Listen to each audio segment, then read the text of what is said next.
আসসালামু আলাইকুম আমার প্রিয় ভাই-বোনেরা। আজকে আমি একটা নতুন রেসিপি নিয়ে এসেছি। তো আজকে আমি এই শুকনো চালের গুঁড়ি দিয়ে একটা নতুন ডিজাইনের পিঠা বানিয়ে দেখাবো। তো সঙ্গে থাকুন আমি কিভাবে বানাচ্ছি। তো এদিকে শুকনো চালের গুঁড়ি নিয়েছি। অল্প কটুক শুকনো চালের গুঁড়ি দিয়ে অনেকগুলো পিঠা বানানো হবে। তো আমি এই শুকনো চালের গুঁড়ি আমি ফুটন্ত পানি দিয়ে এটা গুলিয়ে নিবো। তো পরিমাণ মতো আমি লবণ দিয়ে দিব। যার স্বাদ অনুযায়ী লবণটা দিবেন। তো আমি স্বাদ মতো লবণটা দিয়ে দিয়েছি।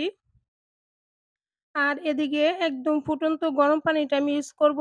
যেহেতু শুকনো চালের গুঁড়ি, এদিকে ফুটন্ত পানিটা দিলে ইটা সুন্দর হবে। তো এদিকে করলাম আমি একদম ফুটন্ত পানিটা দিয়ে দিয়েছি। একদম যে ফুটন্ত না দিলে করলাম এটা হবে না। তো এদিকে আমি ফুটন্ত পানি দিয়ে হাত দিয়ে আরকি ধরা যাবে না এমন ফুটন্ত পানিটা নিয়েছি। দেখুন আমি করলাম চামিচ দিয়ে অল্প, অল্প করে পানিটা দিয়ে দিচ্ছি। আর এটা চামিচ দিয়ে ভালো মতন আমি এটা পানিটা মিশিয়ে নিয়েছি। আর এটা ভালো মতন মিশিয়ে তারপর আমি করলাম এটা ১০ মিনিটের জন্য রেস্টে রেখে দিব। আর এটা যদি ফুটন্ত পানিটা দেন তাহলে করলাম চালের গুঁড়িটা খুব সফট হবে আর পিঠাটা বানাতে খুব সহজ হয়ে যাবে। তো আমি আপনাদের একটু দেখিয়ে দিচ্ছি। এটা কতটা গরম আর মনে করেন হাতে ধরা মানে এতই গরম যে হাতে লাগানো যাচ্ছে না। আপনাদের আমি একটু দেখিয়ে দিয়ে দেখুন কত একটা আঠালো হয়ে গেছে এখনই। আর ১০ মিনিট পরে তো আরো আঠালো হয়ে যাবে। তো এটা আমি ১০ মিনিটের জন্য রেস্টে রেখে দিচ্ছি। আর অবশ্যই এটা ১০ মিনিটে বা ১৫ মিনিট ২০ মিনিট যতক্ষণ রাখতে পারবেন ততই এটা ভালো হয়ে মানে এটা পিঠাটা হবে। তো আমি ১০ মিনিট পরে এসেছি। আপনাদের দেখিয়ে দিচ্ছি ১০ মিনিট পরে এটা আরো কতটা সফট হয়ে গেছে। তো দেখুন ১০ মিনিট পরে করলাম আরো অনেকখানি সফট হয়ে গেছে। দেখুন আঠালো একটা ভাব এসে গেছে। হাতের সাথে আরকি লেগে যাচ্ছে। আমি এটা করলাম ভালো মতন মেখে নিচ্ছি। তো আপনাদের সুবিধার মতন মেখে নিবেন। এখনো অনেকটাই গরম আছিল। তো এটা আমি ভালো মতন এটা মেখে নিবো যাতে কোনো রকম যে দানা, দানা বা একটু গুঁড়ি, গুঁড়ি ভাব থাকে ওটা যাতে না থাকে একদম মিহিন হয়ে যায়, আঠালো হয়ে যায়। তো এইভাবে আমি ভালো মতো মেখে নিচ্ছি। তো অনেকক্ষণই আমি এটা মেখে নিয়েছি। আর এটার আমি একটু কালার দেওয়ার জন্য ৩ টা ভাগ করে নিবো। ২ টা ফুড কালার একটু দিয়ে দিব। তো কালারটা আপনাদের চয়েস অনুযায়ী কালারটা দিবেন। আমার কাছে যে কালারটা ছিল ওটাই আমি দিয়ে দিচ্ছি। আমি একটু ২ টা ৩ টা ম্যা করে নিলাম। ৩ টা বা ৩ বাটিতে নিয়ে নিয়েছি যাতে ২ টা কালার করব আর একটা সাদা লিখে দিব। মানে ২ টা আলাদা করে এই যে মানে কালারটা আমি দিয়ে দিব।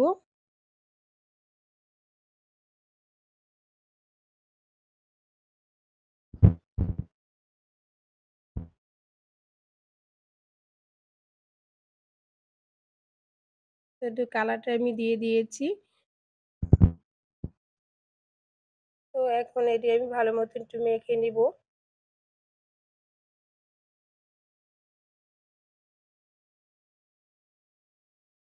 আমি ২ টা কালার করলাম ভালো মতো একটু মেখে নিয়েছি আর একটু সাদা রেখেছি। তো আপনারা তো দেখতেই পাচ্ছেন আমি একটু ৩ টা কালার হয়ে গেছে। তো এখন আমি এটি দিয়ে পিঠাটা বানিয়ে নিব।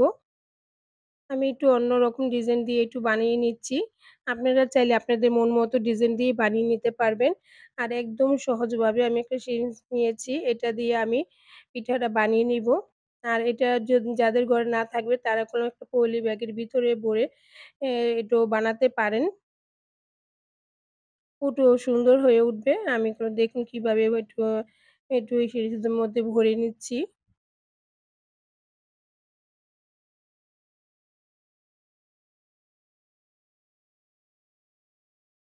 তো আমি একটা পিঠা আপনাদের বানিয়ে দেখিয়ে দিচ্ছি।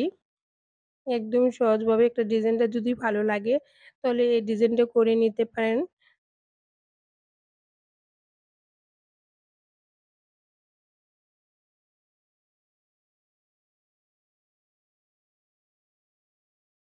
একটু হাত দিয়ে একটু ঘুরিয়ে নিচ্ছি। আর এভাবে করলাম আমি পিঠাটা বানিয়ে নিচ্ছি। আর নিচে একটা কাগজ দিয়ে দিয়েছি যাতে মানে এঁকা-বেঁকা না হয়। এজন্য একটা কাগজ দিয়ে আমি এটার করে তারপরে আমি বানিয়ে নিচ্ছি। তো এ পর্যন্ত যদি কেউ ভালো লেগে থাকে তো প্লিজ একটা লাইক দিয়ে দিবেন। আর যারা এখনও আমার চ্যানেলটা সাবস্ক্রাইব করেননি, চাইলেই একটা সাবস্ক্রাইব করে আমার বন্ধু হয়ে যেতে পারেন। আর যদি ভালো লাগে তো কমেন্টে জানাবেন এটা কেমন হয়েছে।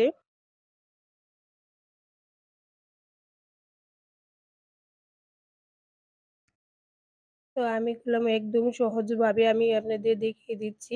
একদম আস্তে, আস্তে করে আমি দেখিয়ে দিচ্ছি কিভাবে আমি বানিয়ে নিয়েছি।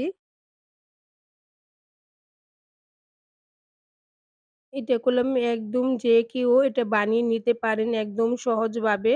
একদম ঝামেলা ছাড়া যে কেউ এটা যারা মনে করেন একদম কঠিন আমরা এই পিঠাটা বানাতে পারবো না, তারাও করলাম এই পিঠাটা একবারে সহজভাবে বানিয়ে নিতে পারবেন। কোনো মানে ঝামেলা নাই। একটু চাপ দিয়ে ধরে রাখলেই সুন্দর একটা ডিজাইন আপনার মন মতো করে ডিজাইনটা করে নিতে পারেন। আর যদি এই ডিজাইনটা ভালো লাগে তো এই ডিজাইনটাও করতে পারেন।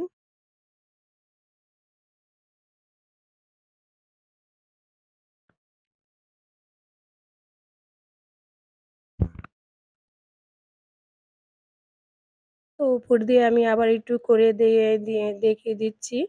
ডিজাইনটাতে একটু স মানে একটু মনোযোগ দিয়ে দেখলেই পারবেন। এরম এর কঠিন কিছু না। খালি হাতটি একটু ঘুরিয়ে, ঘুরিয়ে পেঁচ দিয়ে পিঠাটা বানায় নিলেই একটা ডিজাইন এসে পড়ে।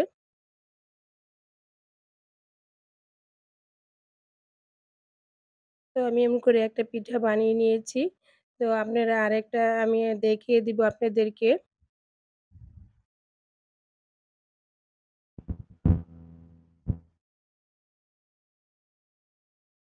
তো দেখুন কতটা সহজভাবে পিঠাটা বানিয়ে নিচ্ছি। আপনারা চাইলে আপনাদের মন মতো ডিজাইনও করতে পারেন।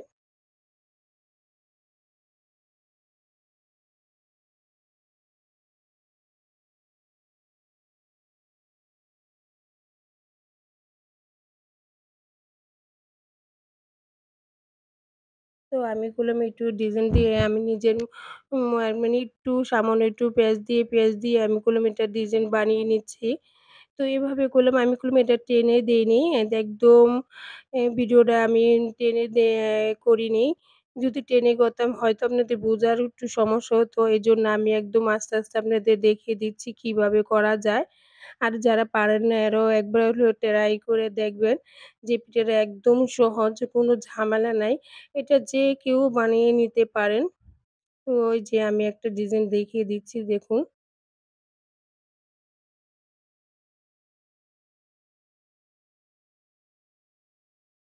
একদম সহজভাবে এটাও করলাম যে কেউ বানাতে পারেন।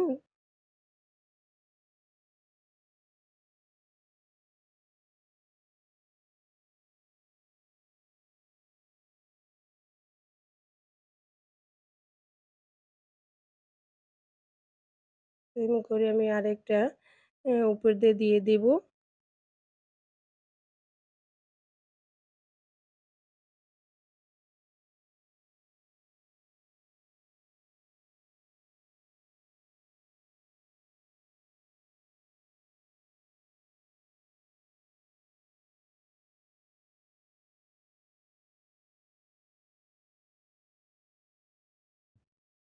এরকম করে এই যে আমার পিঠাটা হয়ে আসছে। এখন উপর দিয়ে আমি আরেকবার পেঁয়াজ দিয়ে দিব। তো এভাবে ডিজাইনটা আমি করে নিয়েছি। একদম সহজভাবে আপনাদের আমি কি করে আমি দেখিয়ে দিলাম। আপনারা বাসায় একবার হলেও ট্রাই করবেন। আর এটা কমেন্টে জানাবেন কেমন হয়েছে। এই পিঠাটা করলাম তেলে শুকিয়ে তেলে ভেজে খাওয়া যায়।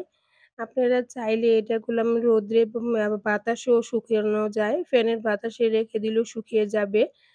এভাবে করলাম আপনারা চাইলেও এটি রৌদ্রে বা ফ্যানের বাতাসে রেখে শুকিয়ে তেলে ভেজে খেতে পারেন। শ্যামের সাথেও খেতে পারেন। এমনি আবার বিকালের নাস্তা হিসেবেও খেতে পারেন। তো আমি এই পিঠাগুলো একটা অর্ডার নিয়েছি তো এজন্য আমি আর তেলে ভেজে দেখাবো না। যেহেতু আমাদের বাসায় এদিকে অর্ডার দিয়েছে পিঠাগুলো, এজন্য আমি আর দেখাবো না তেলে ভেজে আমি পিঠাগুলো এভাবে ভাপ দিয়ে নিয়ে ভাপ দিয়ে রেখে দেবো। তারপর শুকিয়ে দিয়ে আরকি অর্ডারি মাল এজন্য আর তেলে ভাজবো না। তো যদি কেউ ভালো লাগে তো প্লিজ একটা লাইক দিয়ে দিবেন। এই পর্যন্ত যদি কেউ ভালো লেগে থাকে তাহলে আরেকবারও বলছি লাইক দিয়ে আমার ভিডিওটা দেখবেন। দেখুন একদম সহজভাবে উঠে গেল। একটু ঝামেলা হলো না। একদম সুন্দর অল্প সময়ের মধ্যে এটা ভাবতেও হয়ে গেছে। কোনো ঝামেলাই হয়নি। একদম সহজভাবে করলাম আমি পিঠাটা আপনাদের দেখিয়ে দিলাম। তো এই যে আমি কতগুলো পিঠা বানিয়ে নিয়েছি অফ ক্যামেরায়। যদি এ পর্যন্ত কেউ ভালো লেগে থাকে তো অনেক, অনেক ধন্যবাদ সবাইকে। আর যারা আমার ভিডিওটা ধৈর্য করে দেখছেন, আমি এখন করলাম এটা তেলে ভেজে আর দেখাবো না। এটা আপনারা চাইলে রোদে শুকিয়েও খেতে পারেন, আবার এইভাবেও খেতে পারেন। তো অনেক, অনেক ধন্যবাদ আপনাদেরকে। আসসালামু আলাইকুম।